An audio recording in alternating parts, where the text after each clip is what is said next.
আজকে কচু শাক নিয়েছি বাড়িতে নিয়ে যায় কিবা কয় এখন বউ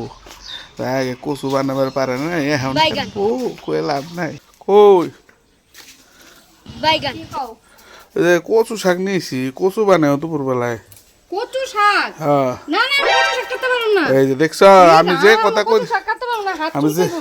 হাত দেখছ চুলকাইবো। এখনকার দিনের বউ দেখছ তুমি কচু শাক আনলা কেমনে করে হ্যাঁ? হাত চুলকাইবো জানো না হাত কালা হয়ে যায় হাত চুলকায় তোমার বানান লাগবো না আমার আর একটা বউ আছে ওই হেরে দিয়ে বানামনি আর একটা বউ মানে কে শিবুদার বউ না না শিবুদের বউ না বউ আড়া আছে আমার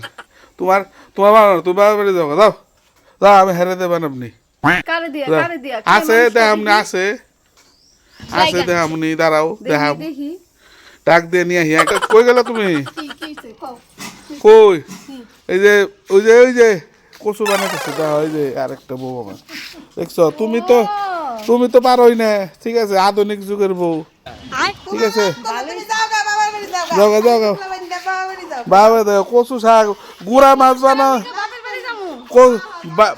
গুড়া মাছ বানাবার কইলে বানাবার তোমার ই লাগে কচু শাক বানিয়েছি কচু শাক বানাবে না বাইগান। তাহলে আমার এই বই বলো কোনো কিছু না করে না যেটা এনে হিরেই বানায় কথা নাকি হ্যাঁ এই কথা হ্যাঁ কচু শাকের লেগে বাপের বাড়ি যামু তো দিদা দিদা তাহলে দিদা নিয়ে সংসার করো তাহলে আছে থাকবো কি আছে তাই